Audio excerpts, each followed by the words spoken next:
salam sejahtera untuk kita semua. Perkenalkan, saya Budi Prayatno, SPLI MAG, dosen pada program studi ilmu politik, Fakultas Ilmu Sosial Ilmu Politik, Universitas Sulawesi Barat. Pada kesempatan ini, saya akan memperkenalkan salah satu mata kuliah yang saya ampu, yaitu filsafat ilmu. Video ini disusun sebagai bagian dari proses sertifikasi dosen tahun 2026. Ilmu merupakan mata kuliah yang bertujuan memberikan landasan filosofis kepada mahasiswa dalam memahami hakikat ilmu pengetahuan, proses memperoleh pengetahuan, serta nilai-nilai yang melandasi pengembangan ilmu. Mata kuliah ini dirancang agar mahasiswa tidak hanya memahami teori secara konseptual, tetapi juga mampu berpikir kritis, logis, sistematis, dan reflektif. Capaian pembelajaran pada mata kuliah ini mengacu pada capaian pembelajaran lulusan program studi ilmu politik, khususnya kemampuan menginternalisasi nilai dan etika akademik, menguasai konsep-konsep keilmuan, menerapkan pemikiran logis, kritis, dan sistematis, serta mampu menganalisis berbagai fenomena keilmuan secara komprehensif.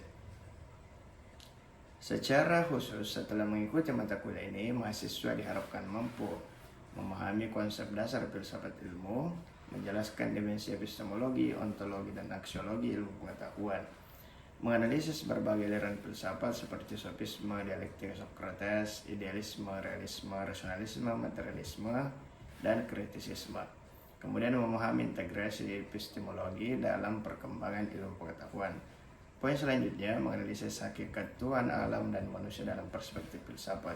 Kemudian memahami konsep nilai etika, ekonomi, dan politik dalam dimensi aksiologi. Materi pembelajaran disusun secara bertahap selama 1 semester. Dimulai dari pengenalan konsep dasar filsafat ilmu, pembahasan berbagai aliran filsafat, klasik hingga modern, integrasi epistemologi, hakikat keberadaan alam semesta, manusia, dan Tuhan, kemudian dilanjutkan dengan berbagai pembahasan dimensi aksiologis yang mencakup nilai etika, ekonomi, dan politik. Seluruh materi tersebut dirancang untuk mengembangkan cara berpikir filosofis yang mendalam dan aplikatif. Dalam proses pembelajaran, saya menerapkan pendekatan student-centered learning, sehingga mahasiswa menjadi subjek utama dalam proses belajar. Berbagai metode pembelajaran digunakan secara variatif, seperti diskusi kelompok, presentasi, dan tanya jawab.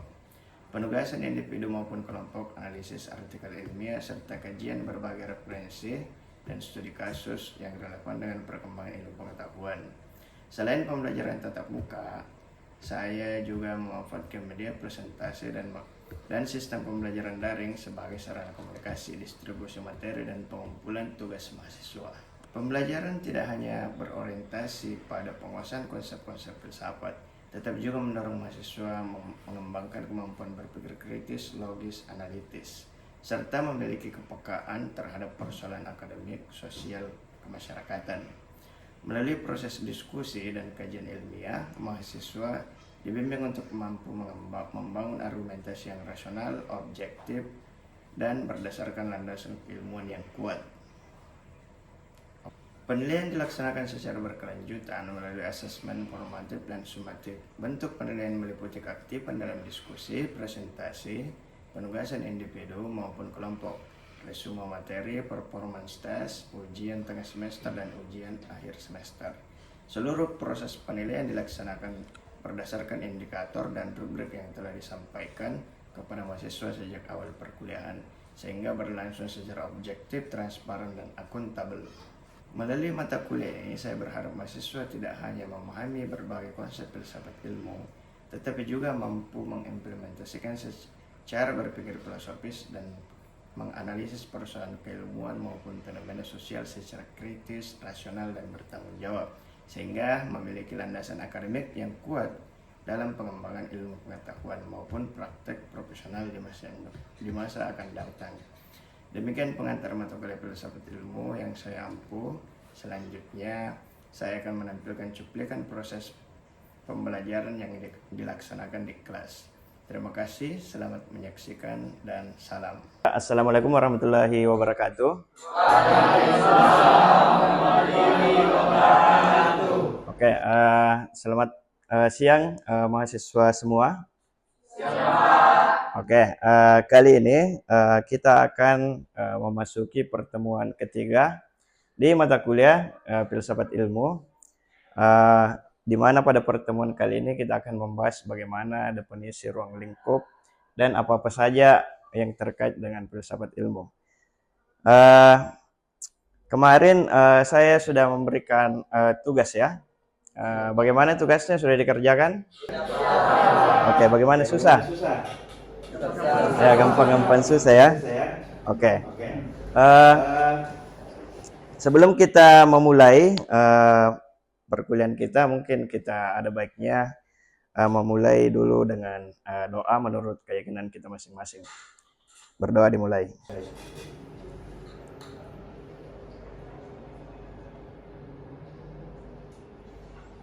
Ya, selesai.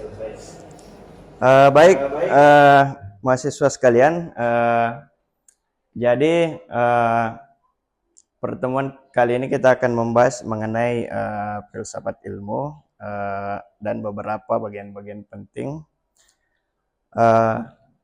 Oke, sebelum kita masuk, kita akan ingin melihat dulu ya bagaimana capaian pembelajaran. Jadi setelah mengikuti perkuliahan ini, mahasiswa memiliki kemampuan seperti ini ya. Yang pertama, menjelaskan pengertian filsafat dan filsafat ilmu. Kemudian yang kedua, memahami hakikat ilmu pengetahuan. Yang ketiga, menjelaskan objek kajian filsafat ilmu. Yang keempat, memahami landasan ontologi, epistemologi, dan aksiologi. Kemudian menganalisis perkembangan ilmu pengetahuan secara kritis. Nah, itulah beberapa capaian yang akan ingin kita capai ya dalam proses perkuliahan kali ini.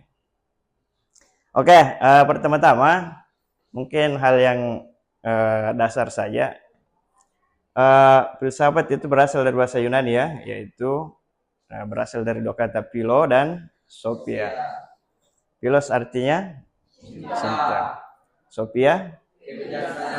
Nah, jadi kalau ada orang yang namanya sophia, berarti dia bijaksana ya. Oke. Jadi pada dasarnya filsafat adalah mengajarkan bagaimana cinta kepada kebijaksanaan. Kemudian kalau kita lihat definisi lain bahwa filsafat adalah usaha manusia menggunakan akal secara kritis, sistematis, rasional, dan mendalam untuk mencari hakikat segala sesuatu. Ya, jadi kalau kita mau bertanya tentang sesuatu menggunakan pendekatan filsafat, ya kita menggunakan cara-cara ini, berpikir seperti ini. Yang pertama kritis, kemudian rasional, sistematis, universal, dan radikal. Kritis itu mempertanyakan, ya.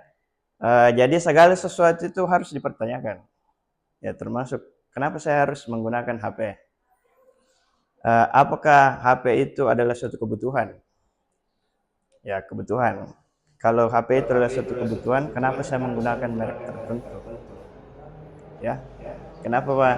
Bukan yang basic saja. Tujuannya HP adalah apa sebenarnya itu tujuannya HP diadakan? Ya, komunikasi. Tapi kenapa ada orang yang memilih merek tertentu? Padahal kan, ya kalau HP ya yang penting bisa komunikasi kan? Tapi kenapa ada yang menyimbolkan bahwa ini status sosialnya begini kalau pakai merek ini? Kalau yang tidak bermerek misalnya tidak dianggap, ya, berarti ada sesuatu yang ada sesuatu di situ. Makanya itulah kenapa orang harus berpikir kritis. Kenapa kalau ada kebijakan pemerintah misalnya seperti kebijakan tertentu, kenapa kita harus kritis? Ya karena setiap kebijakan itu menyentuh banyak orang. Kapan kita tidak kritis, apalagi sebagai mahasiswa, ya itu menyangkut kehidupan banyak orang. Ya, bayangkan kita sudah bayar pajak, sudah bayar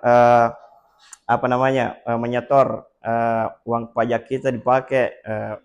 Kalau tidak dipakai membangun sama pemerintah ya kita berhak menuntut. Oke, itu ya kritis. Kemudian rasional, rasional itu masuk akal. Sistematis, ya secara runut, universal secara umum, radikal itu mendalam ya. Ya sama kayak misalnya orang bertanya mengenai Apa itu meja?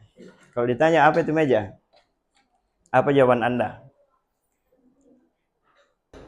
Meja adalah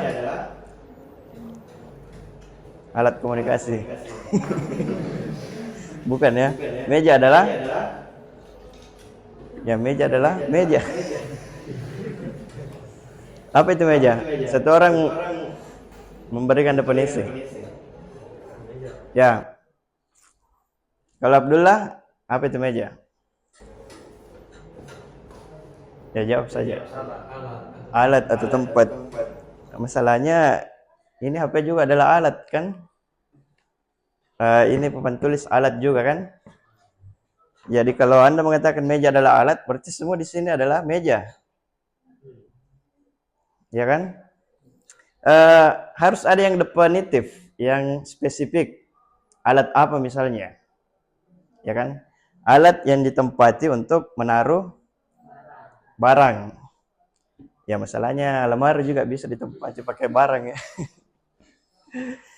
Jadi tidak semua sesuatu yang bisa ditempati pakai barang adalah meja. Ternyata lemari bisa juga. Nah berarti definisinya belum lengkap. Harus dilengkapi. Ya. Nah itulah sehingga berpikir radikal ini sampai ke akar persoalan. Harus kita tahu ini akarnya apa ini sebenarnya meja pada dasarnya, ya. Supaya kita bisa mendefinisikan sesuatu itu secara lengkap. Ya itu ya. Ya mengenai definisi meja saya sudah ada yang bingung. Ya.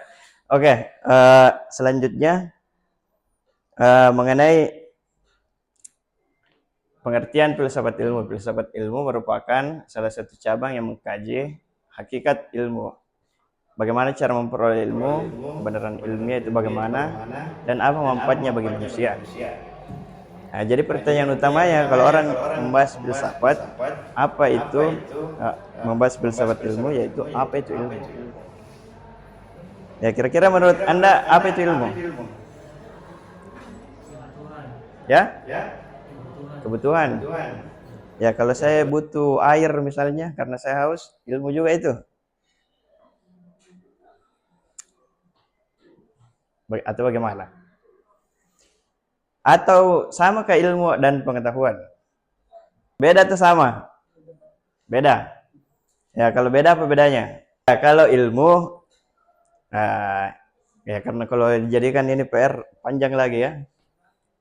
Jadi saya sederhanakan saja. Kalau ilmu itu belum tentu adalah satu, ya sudah maksudnya begini, terbalik. Kalau pengetahuan itu belum tentu adalah suatu ilmu. Tapi kalau ilmu itu sudah berarti pengetahuan. Kenapa demikian? Karena ilmu itu adalah kumpulan dari pengetahuan-pengetahuan yang disusun secara sistematis dan ilmiah. Ini AC, udaranya AC, ya itu kan gas ya, kan kelihatan. Kalau misalnya air minum, nah itu kan cair ya. Jadi kumpulan dari pengetahuan-pengetahuan antara benda padat, zat, cair dan gas itu disatukan jadi ilmu, namanya ilmu fisika.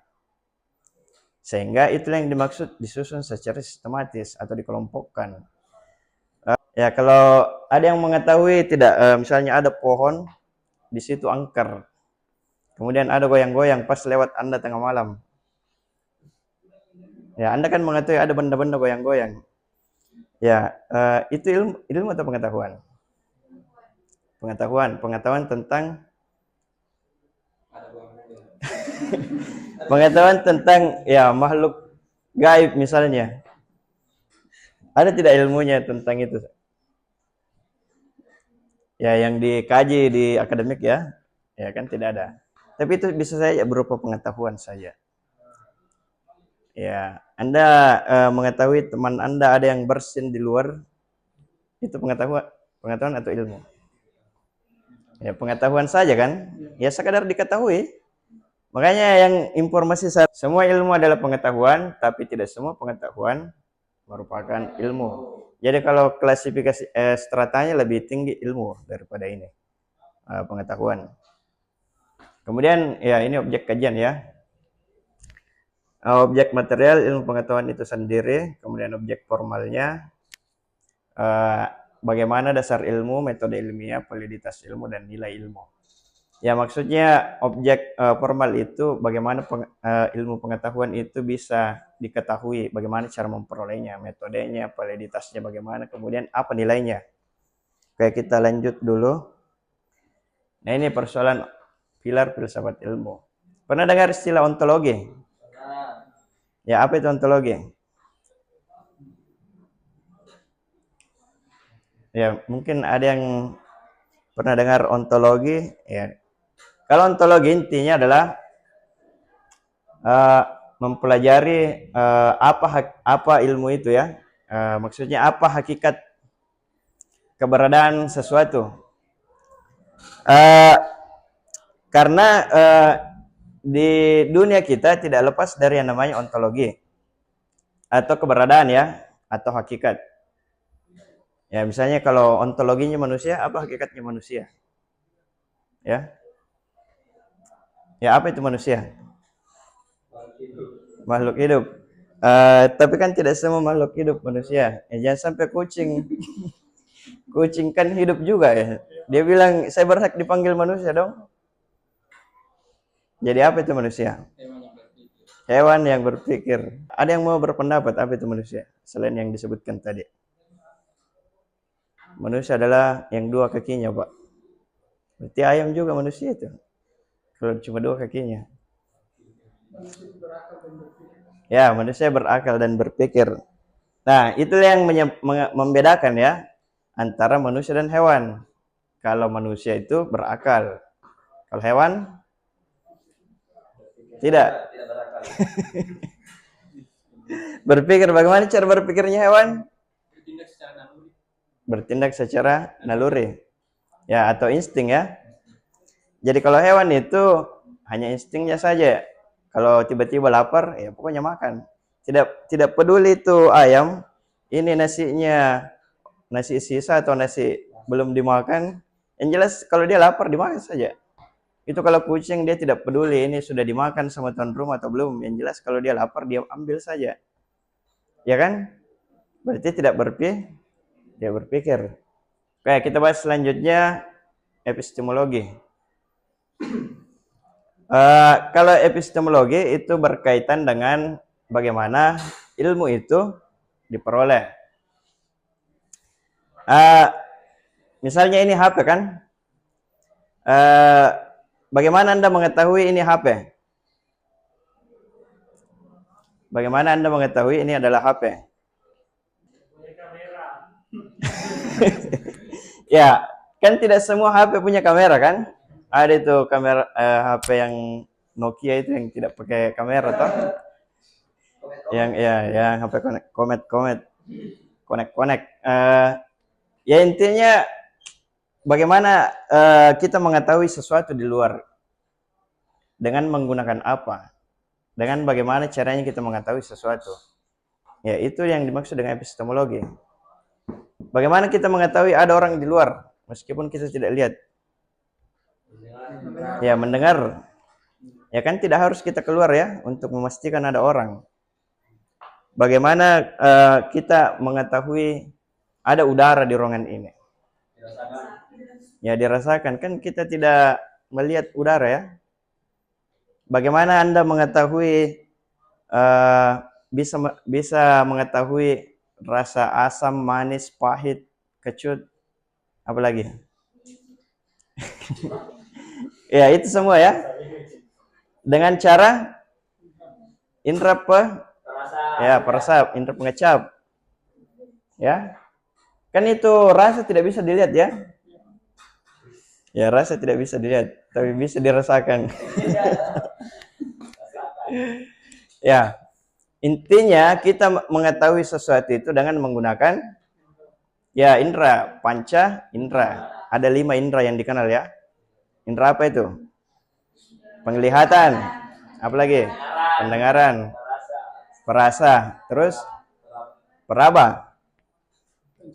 Apa yang diketahui perabaan? Ya, tekstur ya. Baik itu kasar ataupun halus.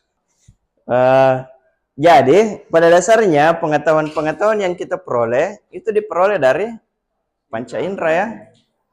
Ya, tidak bisa kita pungkiri pengetahuan yang kita peroleh dalam kehidupan sehari-hari itu tidak bisa lepas dari panca indera.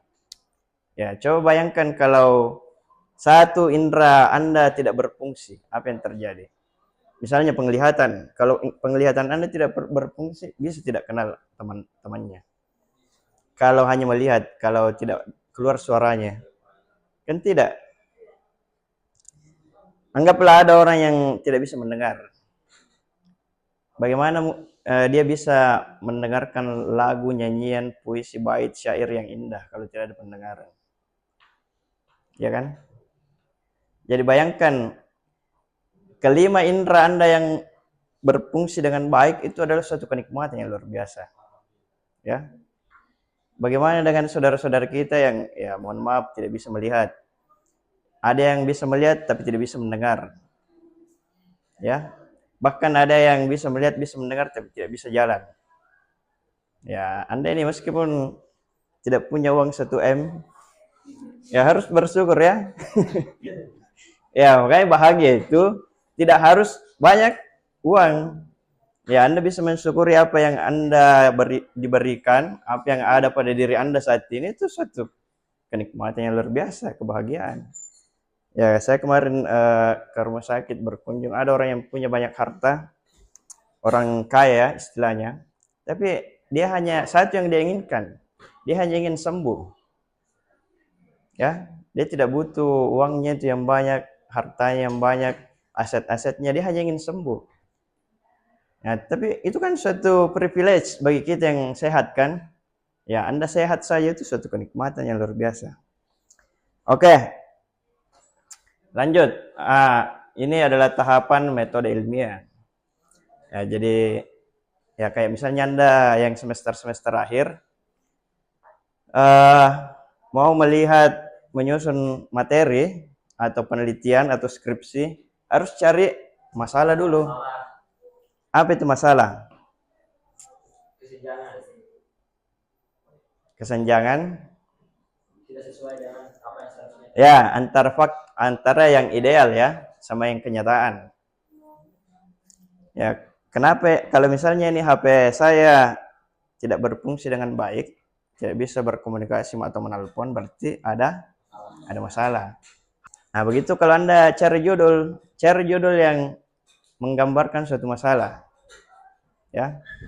Supaya ada yang bisa Anda selesaikan atau berikan sebagai solusi.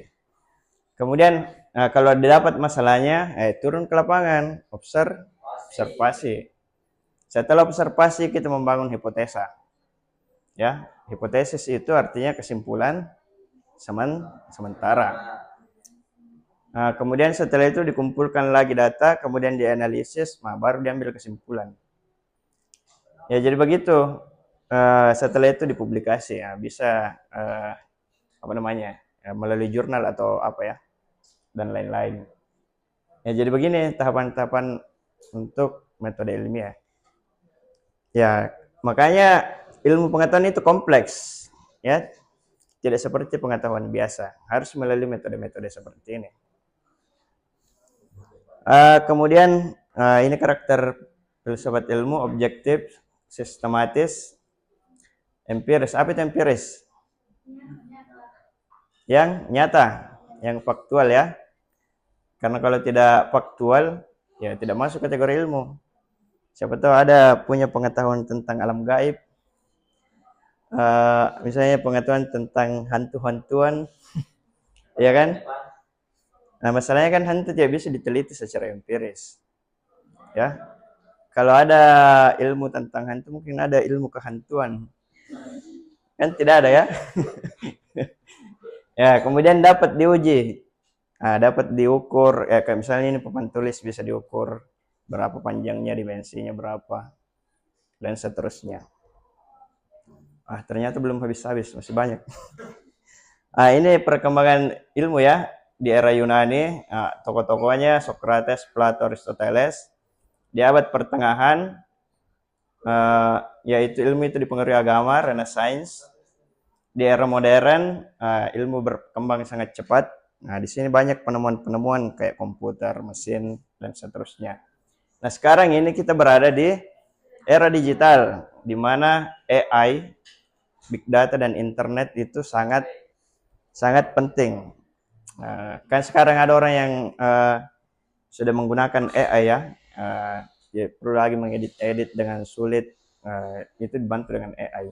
Pertanyaannya, sejauh mana AI berfungsi menggantikan manusia? Jangan sampai AI menggantikan manusia dan seterusnya. Kemudian tantangan ilmu di era modern, ya ini ya, ada beberapa hal. Nah, kesimpulan. Ya, jadi filsafat membantu manusia memahami hakikat ilmu, kemudian cara memperoleh ilmu, kemudian kebenaran ilmiah, dan nilai atau manfaat ilmu itu sendiri. Jadi, ilmu tanpa nilai dapat kehilangan arah, sedangkan nilai tanpa ilmu dapat kehilangan dasar. Oke, ada yang mau menyimpulkan selain ini? Dari pembahasan tadi, ada yang mau menyimpulkan? Atau ada benang merah yang didapat dalam pembahasan singkat saya tadi? Atau ada satu kata, dua kata?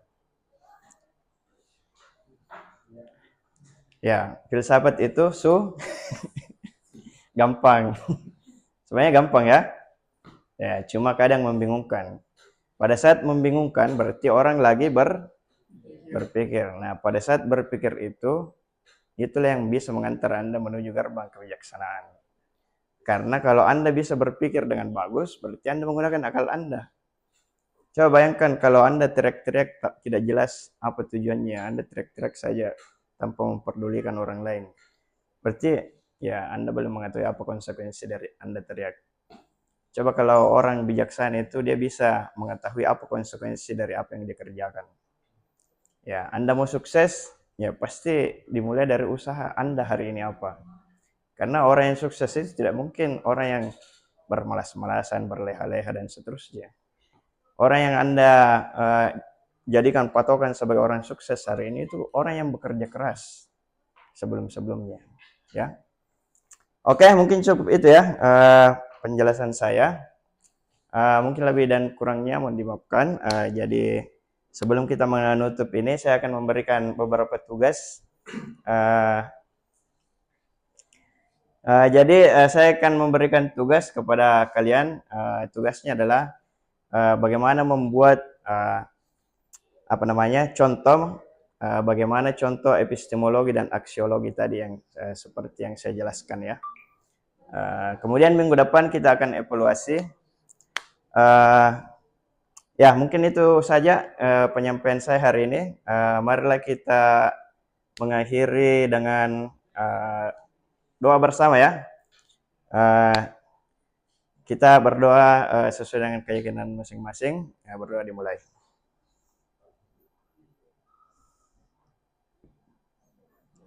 Oke, selesai. Jadi bisa dipahami apa penjelasan singkat saya tadi? Bisa? Oke. Kalau begitu saya ucapkan terima kasih. Sampai jumpa di pertemuan selanjutnya. Ingin supaya Anda mengisi absen siakat ya terlebih dahulu sebagai bentuk presensi kehadiran Anda pada saat ini. Oke, silakan dibuka siakatnya masing-masing.